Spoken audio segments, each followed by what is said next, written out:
जो आपके एग्जाम में प्रश्न आएगा वो यहाँ से आएगा। और ये सतह श्रेणी का उदाहरण देते हैं। सबसे पहले तो क्या आएगा, किसमें? वर्ग में। वर्ग तो जानते हो, जैसे 10 से 20, 20 से 30, 30 से 40 ऐसे वर्गों में प्रश्न आएगा। ठीक है। और उसमें फिर आवर्ती भी आएगी आपके पास। ठीक है। आवर्ती से जो ऐप है उससे क्या बनाना आपको? CF बनाना। CF बनाना सबको आता है? क्या करते हैं? सबसे पहले ऐप की पहली आवर्ती को लिख देते हैं, फिर पहली आवर्ती में दूसरी आवर्ती को, दूसरी आवर्ती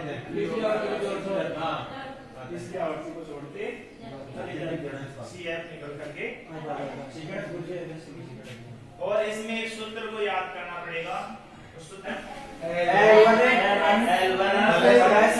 I प्लस I बटा L कोष्ठक के अंदर N माइनस C। ठीक है। ये सूत्र दो प्रकार से आपको देखने को मिल जाएगा और किताबों में दूसरा से अगर निकालोगे तो उसका वही मतलब निकलेगा। ठीक है। तो इसमें M तो क्या हो गया? मध्य का मूल्य। ये तो ज्ञात ही करना है।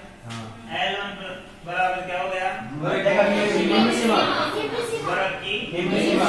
तो मध्य का वर्ग आपको मिलेगा। मध्य का वर्ग CF से ज्ञात करेंगे, बताओ कैसे करना है। जो वर्ग आपको प्राप्त होगा उस वर्ग की निम्न सीमा। निम्न सीमा। सीमा दो प्रकार की होती है, उच्च सीमा और निम्न सीमा। इनकी वर्ग में छोटी संख्या को निम्न सीमा और बड़ी संख्या को उच्च सीमा कहते हैं। I का मतलब क्या होगा? इसमें अंतराल कितना है? 10 का अंतराल। अब अंतराल जरूरी नहीं कि 10 का ही हो, 20 का भी हो सकता है। जैसे 20 का संख्याओं के हिसाब से डिपेंड करते हैं और आपको जो संख्या दे देते हैं है का मतलब वर्ग की आवर्ती। जो वर्ग आपको प्राप्त होगा उसकी आवर्ती कौन सी है, वो वर्ग की आवर्ती आपको निकालना है। तो स्मॉल m है, ये कैपिटल M है और ये यहाँ पर स्मॉल छोटा m है। तो ये क्या हो गया? स्मॉल m मध्य का संख्या।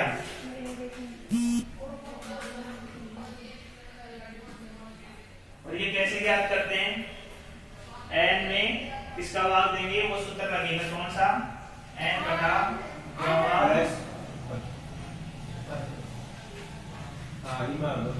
ठीक है। आपको बताया था मैं पहले, वो सूत्र कहाँ काम देगा? सतत श्रेणी। तो आपको वो क्या करना है? C वर्ग की संचयी आवर्ती से ठीक पूर्व वाली, मध्य का वर्ग से ठीक पूर्व वाली CF। जो वर्ग आपको प्राप्त होगा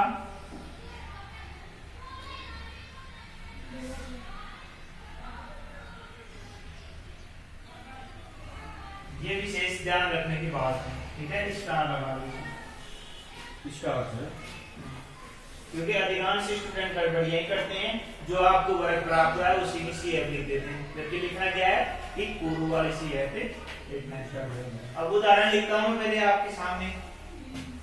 ये X यानी कि प्राप्तांक और ये F यानी कि विद्यार्थियों की संख्या लिख लो या जोड़ी।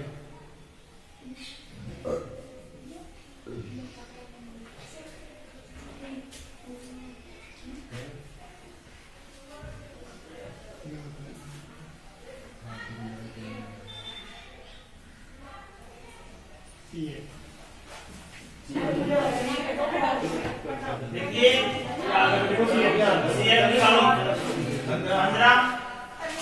15 में 33 जोड़े 48 में 63 48 में 63 जोड़े 111 में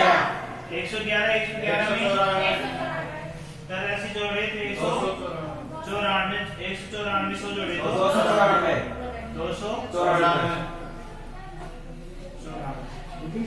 यानी कि इनका जो आप अपने इसको n भी कह सकते हैं या सिग्मा एफ भी कह सकते हैं। वो कितना आएगा 294 यानी कि इनका योग क्या पदों की संख्या 294 ठीक है। हाँ अब जो आपको ये सूत्र बताया था मैं आपको n बटा 2 पद यानी कि स्मॉल n मध्यिका का स्मॉल n पदों की संख्या जो शेयर में देखना है वो निकालेंगे। तो सबसे पहले n बटा 2 पद ये क्या करेंगे। ठीक है n कितना है अपने पास 294 294 दो का 147वां पद 15 में आएगा क्या 147 नहीं 48 में नहीं 111 में नहीं 194 आ गया। 194 के सामने कौन सा वर्ग है 40 से 50। ये अपने पास ये वर्ग प्राप्त हो गया। इसको ऐसे अंडरलाइन करके इंगित कर दो याद रखने के लिए। देखिए कि अपने पास ये वर्ग प्राप्त हो अब इसमें सूत्र अनुसार करेंगे। सूत्र लगाएंगे। सूत्र क्या है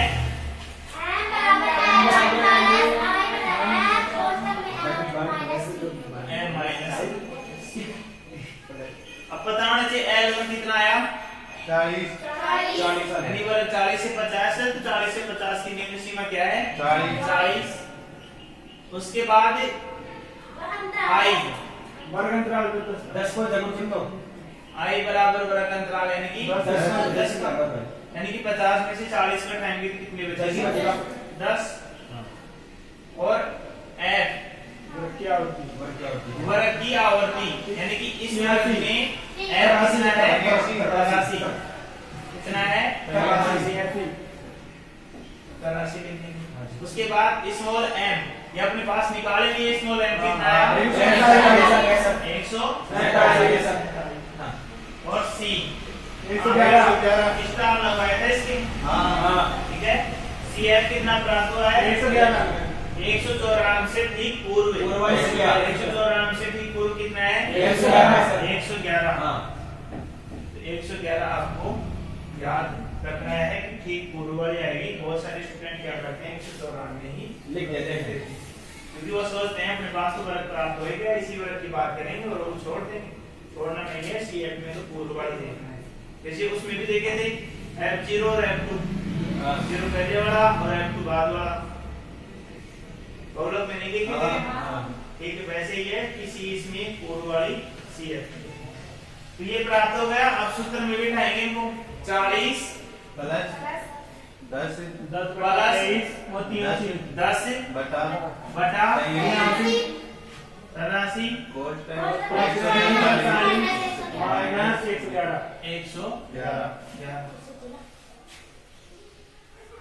बराबर कितने आए 40 40 प्लस 10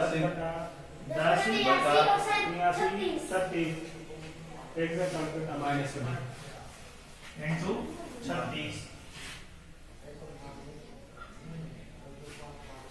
360 आ जाएंगे और ये 83 आ जाएंगे।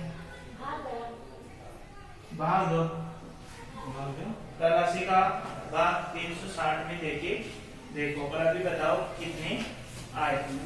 83 का भाग 360 में दिए तो 4.34 आएगा। 4.34 40 में जोड़ेंगे तो 44 मादिका 44 ठीक है। आपका आंसर 44.34 आएगा। ठीक है समझ में आ गया। दोबारा समझाता हूँ। सतत श्रेणी अपने पढ़ रहे हैं और सतत श्रेणी का एक उदाहरण आपको यहाँ दिया हुआ है। सतत श्रेणी हमेशा वर्ग में आती है। ठीक है वर्ग देखते आपको पता लग जाना चाहिए। अगर लिखा हुआ भी नहीं है प्रश्न में कि सतत श्रेणी से ज्ञात करो या खंडी श्रेणी से तो सीधा लिखा हुआ है कि माध्यिका ज्ञात करो। तो आपको सारणी देखना है। सारणी देख करके आप आइडिया लगा लेना कि कौन सी श्रेणी से ज्ञात करना है। खंडी श्रेणी भी तो आपको पता बताइए, इधर भी संख्या होती है, इधर भी संख्या होती है, वर्ग नहीं होती है। व्यक्तिगत श्रेणी में केवल संख्या होती है, आपको क्रम संख्या खुद को लिखनी होती है, समझे ना। और शब्द श्रेणी में आपको वर्ग लेकर के और f आवर्ती विद्यार्थी की संख्या कुछ भी हो सकती है, आवर्ती आपको, ठीक है। उसमें आपके सामने को इस प्रकार से लिखना है और फिर CF ज्ञात करनी है। आप क्या ज्ञात करना है? CF कैसे ज्ञात करते हैं? f की पहली संख्या इसके सामने लिख देते हैं और फिर दूसरी संख्या पहली संख्या में जोड़ देते हैं जो योग आता है, फिर उसमें अगली संख्या जोड़ देते हैं, फिर योग आता है उसमें, फिर अगली संख्या को जोड़ देते हैं, फिर योग आता है उसमें, फिर अगली संख्या को जोड़ करके CF बना लेते हैं। फिर f का योग करते हैं, सिग्मा f ज्ञात करते हैं और सिग्मा f का ज्ञात करने का मतलब ये है कि CF में जो लास्ट की संख्या आएगी वही सिग्मा f का योग हो। इधर ही तो योग करते चल रहे हैं, या लास्ट की जो संख्या आ गई और योग बराबर आ गया तो आपका समझो CF बिल्कुल सही है। इसको n भी कहते हैं, n इसलिए कहते हैं पदों की संख्या, ये जो सिग्मा f है वही पदों की संख्या होगी।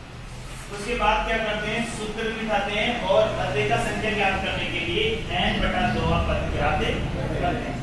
तो n जो पदों की संख्या है उसमें 2 का भाग दे देते हैं और जो संख्या आती है वो पद आपको किसमें देखना है? CF में देखना है, ठीक है।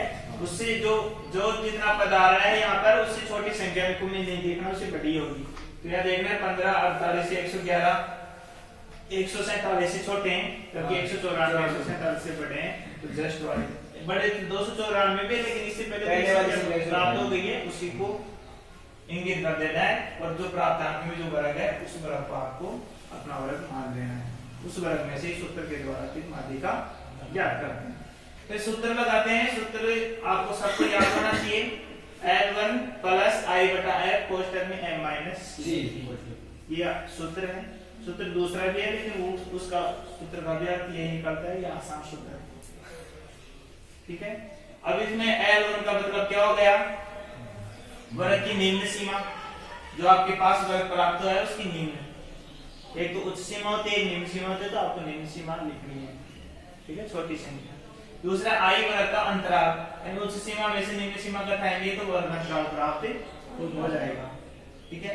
F वर्ग की आवर्ती, जो वर्ग आपको प्राप्त है उसकी आवर्ती जस्ट उसके सामने होगी तो वो वर्ग की आवर्ती हो जाएगी। M मध्य का संख्या आपको n/2 पद ज्ञात करके आपको यहाँ प्राप्त हो ही गया है, ठीक है। उसके बाद C वर्ग की ठीक पूर्व वाली CF देखनी है, ये वर्ग है, वर्ग की CF तो कितनी 194, लेकिन ठीक पूर्व वाली देखनी है तो ये 111 प्राप्त होगी। ठीक पूर्व वाली वर्ग की CF तो कितनी है 194, ठीक पूर्व वाली कितनी है 111। आपको इनको ऐसे यहाँ पर लिख देना है और फिर सूत्र के अनुसार बिठा करके, जैसे 40 L1 था प्लस I यानी कि वर्ग अंतराल 10 था, 80 F था और 147 M प्राप्त हुआ था और C कितना था 111। इसको बिठा करके कैलकुलेशन करके तो लास्ट में जो प्राप्त होगा वो माध्य का प्राप्त हो जाएगा। एक बार आप तुरंत करो, सूत्र को रिवाइज करो और फिर मैं सुनूंगा।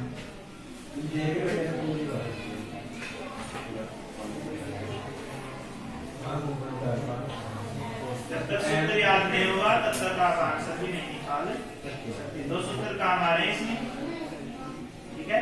मुख्य सूत्र तो ये है L1 plus I/F।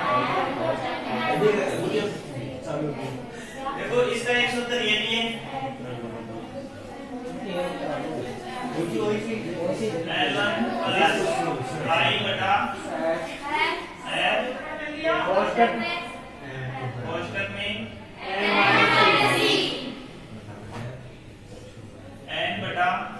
n/2 minus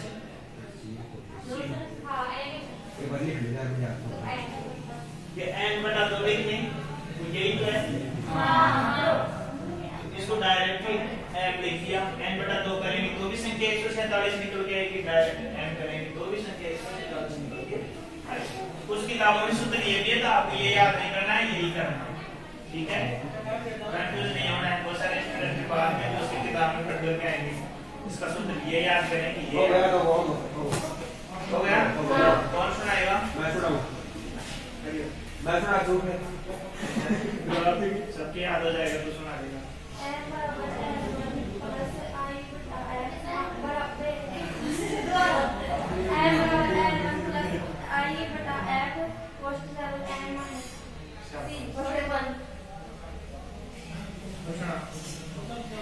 m बराबर L1 प्लस I बटा F कोष्टक m माइनस c कोष्टक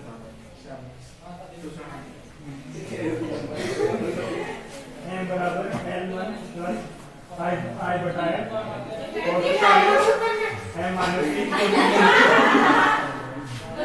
मध्य में बोला है वहाँ में अब बता m बराबर L1 प्लस I बटा F कोष्टक चालू m माइनस c कोष्टक लगभग सभी की याद हो गई सबों की याद हो गया जैसे हो जाएगी क्लास की याद है पिछले पॉइंट में इन पूछ लो ठीक है इसको मिटा देता हूँ आज की क्लास ये होती है समाप्त